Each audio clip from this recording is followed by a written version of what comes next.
Nearly 2 years ago, we had a general election. Millions of us rushed out and voted. The campaigns on all sides were loud, emotional, and everywhere. Politicians from all colours promised us change, big, bold, system shaking change, but a year later, nothing really feels different. We did it!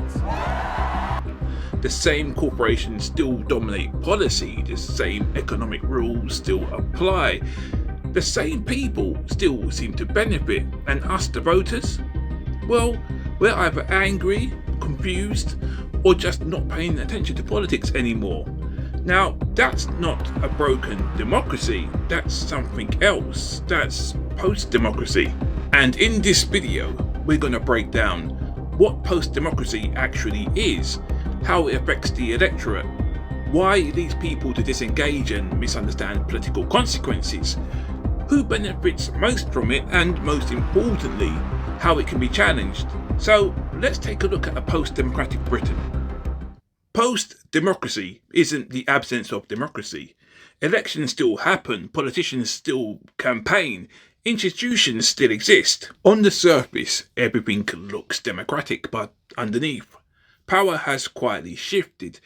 The political scientist Colin Crouch, who popularised the term, described post-democracy as a system where elite groups and corporate interests dominate decision-making while citizens play a largely passive role.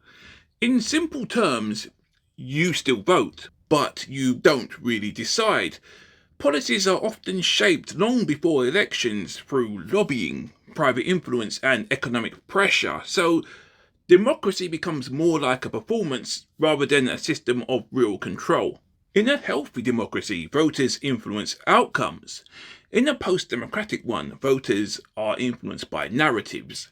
What does that mean? Well, political debate becomes focused on personalities over policies, culture wars over economic structures, short-term outrage over long-term decisions. Instead of asking what policies will shape my future, the electorate is pushed more towards which side am I on? And that shift matters because when real decisions happen behind closed doors, public participation becomes less about impact and more about expression. Voting becomes symbolic rather than transformative, which brings us to here's where things get messy. When people vote but don't see meaningful change, they start drawing conclusions. Some will think politics is corrupt, whilst others might think my vote doesn't matter. And many simply stop paying attention altogether. But there's another level to this.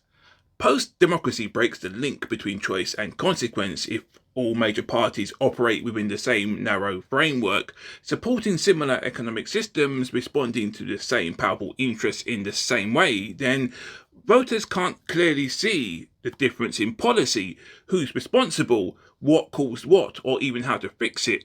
So accountability disappears. And when accountability disappears, the public stops looking for better candidates and starts looking for different solutions. The conclusion is that if the normal way of voting yields no change, people don't just stay at home, they tend to become more susceptible to populism or authoritarianism. They figure that if the rules of the game are rigged, the only way to win is to flip the table, which brings us nicely to if voters lose influence, then invariably someone else gains it, and usually it's those who already have power. The biggest winners tend to be large corporations. They have the resources to lobby policymakers, influence regulation, and shape economic rules.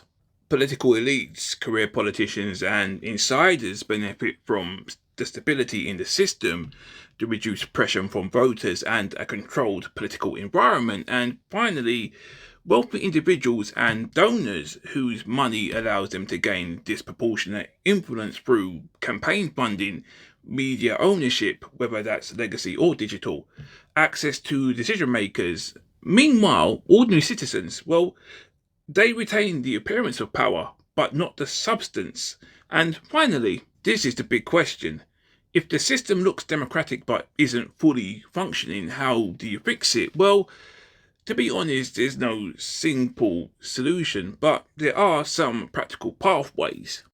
Make lobbying, political donations, and policy formation more visible.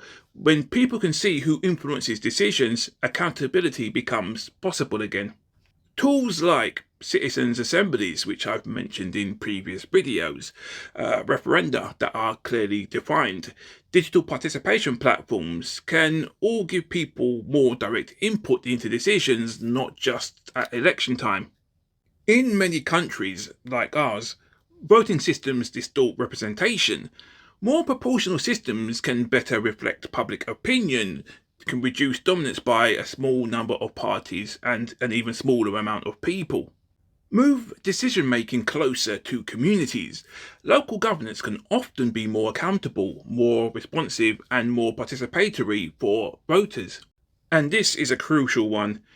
If people don't understand how systems work, then they can't challenge them when they don't work. Education, whether formal or informal, needs to focus on how power operates, how policy is made, and how citizens can influence it. Because a disengaged electorate isn't just a symptom of a post-democratic system, it's what allows it to continue. Post-democracy doesn't arrive with a bang, at least it hasn't. It doesn't overthrow institutions or cancel elections. It slowly reshapes the system until participation becomes a ritual and power becomes concentrated. And the most dangerous part is that it can all feel so normal. But once you notice it, once you notice that gap between what people vote for and what actually happens, you can't unnotice it.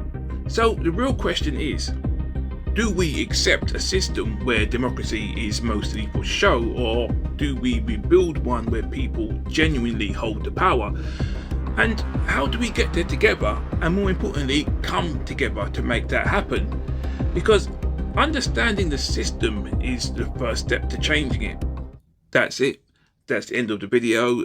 It sounds like the end of my voice as well. So thank you for taking time to watch. I really appreciate that, as always. As I'm writing this video, just to emphasise what a post-democratic society looks like, we've got Starmer trying to stay in power over Mandelson, and Farage lying through his teeth in an interview with Beth Rigby, who actually brings the receipts to prove that he's lying, and he still commits to the lie. Totally unreal. But anyway, guys, to you all, one love. I'm really You sorry. said it doesn't work. It's not working. Is that still your position? It's never been my I've position. got the transcript here. To be clear, do you Be want it fundamental. still funded through No. general taxation, or you think you need to look at the funding model? I do not want it funded through general Right, taxation. okay. It doesn't work.